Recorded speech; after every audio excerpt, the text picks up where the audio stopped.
La ilahe illallah, la ilahe illallah, la ilahe illallah, Muhammed Resulullah. La ilahe illallah, la ilahe illallah, la ilahe illallah, Muhammed Resulullah.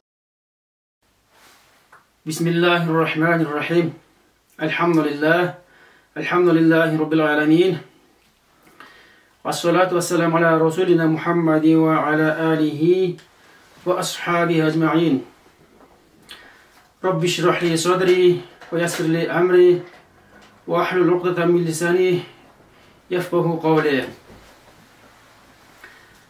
Yaratgan Allah Subhanahu ve Teala çeksiz maqtalar. Peygamberimiz Muhammed Mustafa sallallahu aleyhi ve sellem'e salam salavatlar olsun.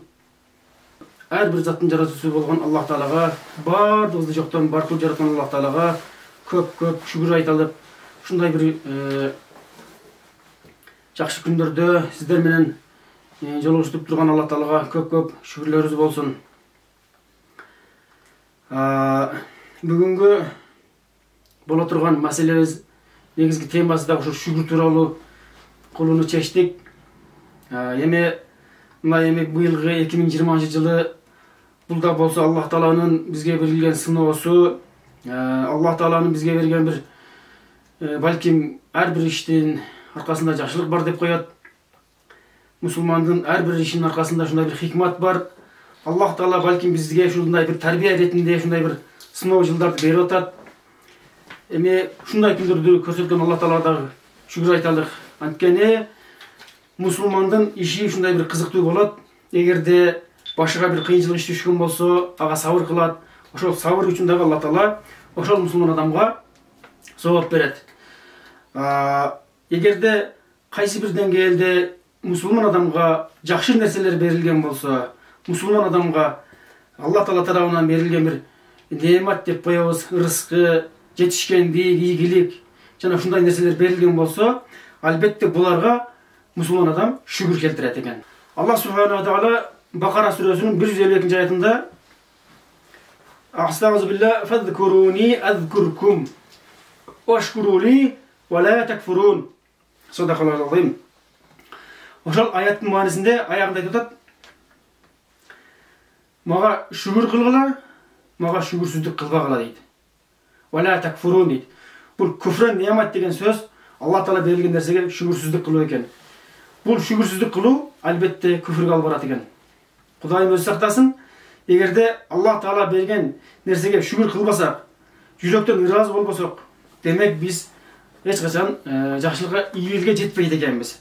Эми шүгүр дегенде максат адам баласы көбүнчө шүгүр дегенде тил менен эле Кудайга шүгүр, же болбосо альхамдулилла деп туруп айтып коюш менен эле чектелип калат экенбиз да. Бирок шүгүрдөн максат, шүгүр дегендин мааниси, шүгүр деген мына жашообуздагы нерсе орду, шүгүрдүн орду, жашоодогу орду. Ошол ар бир иштин, ар бир кылып жаткан нерсени ыраазы болуу, канаат кылуу экен да. Эми ушундай бир бизге бир өрнөк боло турган бир ушундай бир окуя бар. Исраил уулдары деп коет. Азыркы жөөттөр ушул коомдо 3 түрдүү киши жашаган экен. Бирөөсү таз, бирөөсүнүн денеси ала, бирөөсүнүн көзү сокур экен. Алла Таала бул кишилерди сыноо үчүн бир периштени жөнөтүп, ошол периште биринчи баягы денеси ала кишиге келет дагы, сен эмнени каалайсың дейт. Дегенде мен ушул денемдин ала буласынын кетишиге, денем чырайлуу кооз болушун каалайт элем дейт да. Баягы Алла Таала тарабынан жиберилген периште денеси ала болгон кишинин денесин кол менен сылаганда денеси таптаза болуп жакшынакай келбетке келет. Анан сен жаныбарлардан эмнени жакшы көрөсүң, кайсы жандыкты жакшы көрөсүң дегенде ал киши төөнү дейт. Баягы периште бооз төөнү, Алла Таала тарабынан жиберилген бооз төөнү баягы кишиге белек кылат периште. Андан дагы жолун улайт, барып тас кишиге жолугуп, тас кишиден дагы эмне кемчилигим башымдын чачы жоктугунан уябам дегенде периште башын сылап Алла Таала тарабынан шифа берилет. Сылаганда анан бу киши нени жакшы көрөсүң дегенде уйду дейт. Алла Таала тарабынан ал кишиге дагы уй берилет. Андан дагы жолун улап көзү сокур кишиге келет.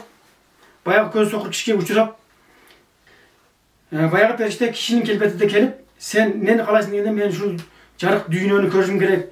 Ушул жарык дүйнөнү көрсөм арманым жок дегендей сөзүн айтканда, мен ушул жарык дүйнөнү көрүп жашасам дегенде периште көзүн сылаганда көзү айыгып кетет. Анан нени каалайсың дегенде кой дейт. Баягыдай суроолор берет да эми. Жогорудагы денеси ала, башы таз кишиге берилгенде эле суроону сокур кишиге бергенде мен койду жакшы көрөм дегенде Алла Таала тарабынан ал кишиге козулуу кой берилет. Арадан жылдар өтөт, айлар өтөт, убакыт өтөт. Анан баягы кишилер байып, малы көбөйүп, эбегейсиз чоң байлыкка эге болушат. Эми ушул жерде Алла Тааланын сыноосун караңыздар. Бул баягы берилгендердин бардыгы буларды сыноо иретинде болгон. Алла Тааланын берилген ырыскысыга, берилген байлыкка шүгүр кылабы же шүгүрсүздүк кылабы деген сыноо иретинде болгон. Баягы периште күндөр өтүп, жылдар өтүп, айлар өтүп, баягы периште адам келбетинде келип, денеси ала пес болуп ооруган киши келип, мен ушундай бир мусафир адаммын, мен ушундай бир муктаж адаммын, мага жардам бериңиз байлыгыңыздан дегенде, жок, мен эч канчан бере албаймын, бунун өзүнүн иши бар дейт да. Периште сиз менин көзүмө жылуу учурап жатасыз, экөөбүз тааныш эмеспизби дегенде, сен баягы денеси ушундай бир ала була киши элең го, мал мүлккө кийин жеттиң элең го дегенде, баягы денеси ала болуп сакайып байлыкка жетишкен киши, жок, бул менин атамдан калган мурасым деп жардам бербей коет. Эгерде жалган айткан болсоң, анда бунун бардыгы Алла Таалага таандык, Алла Таала кайтуучу. Сен тез эле бул нерсени Алла Таала кайтарасың деп периште жөнөп кетет. Андан кийин таз адамга барат. Таз адамда дагы ушундай эле акыбал болот. Таз адамда баягы башы таз адам дагы жардам бербей коет. Бу кишиге дагы ошо денеси таз болгон кишиге дагы ошондой эле сөздөрдү айтып, жолун улап кете берет периште. Эң акырында баягы сокур кишиге барат. Сокур абалында киши кейпинде барат.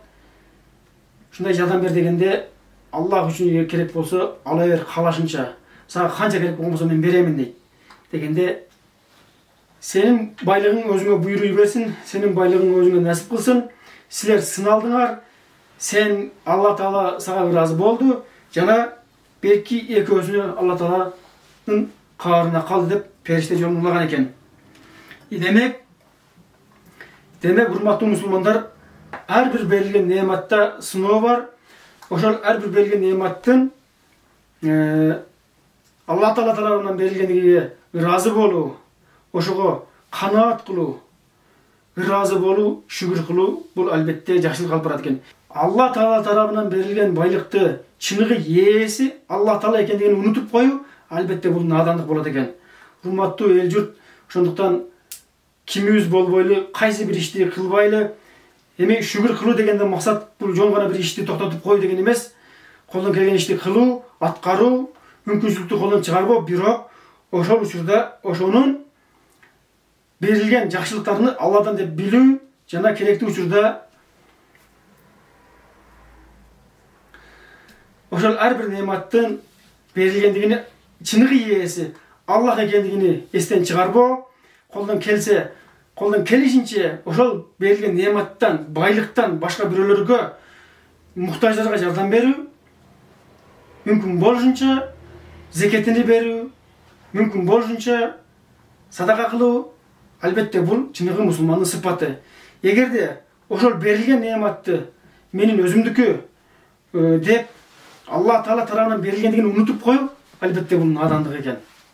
Кимде ким эгерде ошол Алла Таала тарабынан берилген неаматка шүгүр келтирген болсо, ыраазы болгон болсо, албетте Алла Таала көбөйтүп бере берет экен.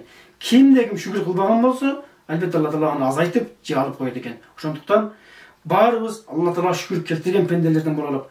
Сөзүмдүн акырында Peygamberimizin bir osiyet sözünden jıyıntıktayın. Peygamberimizin kündörün birinde sahabaların en körüntüsü bolğon, oşol dördögi en aldınғы alımların biri bolğon Ata ibni Abu Rabah menen Ubayd ibni Umayr bir günü Ayşe enemize gelip "Ey eneke, Peygamberimizin örnekli okuyalarından birinden aytып beriңizçi" degende, Peygamberimizin örnekli okuyalarının biri Ayşe enekemiz şunday dep bayandagan eken. Ayşe enekemizin uyunda bolğan kündörün birinde Peygamberimiz darat alıp namaz okup, sajda kılıp, butlar şişip ketişe namaz okugan eken. Oşol mezilde Ayşe enekemiz turup çıdabay, "Ya Rasulullah, sizdin aldыңғы kийинки күнөөлөрүңүз кечирилген го. Sizdin aldыңғы kийинки күнөөлөрүңүз кечирилген го. Мындайча биздин сөз менен айтканда, көп кыйналбаңыз дегендей мана айткан да. Дегенде Пайгамбарыбыз "Мен ушуга шүгүр кылган пенде болбоймунбу" деген экен. Караңыздар, демек ошол нерсеге шүгүр келтирип,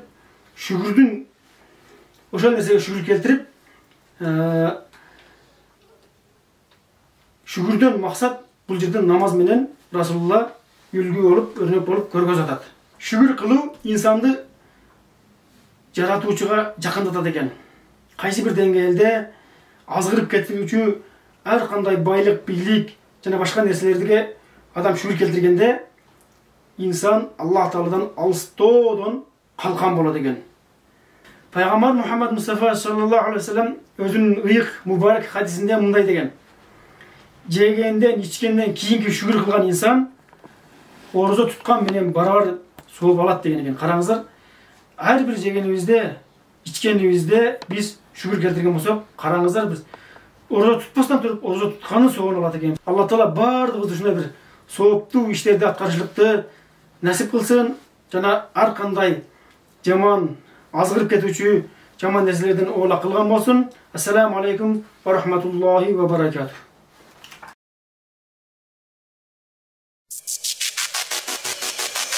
La ilaha illallah, la ilaha illallah, la ilaha illallah, Muhammad Rasulullah, la ilaha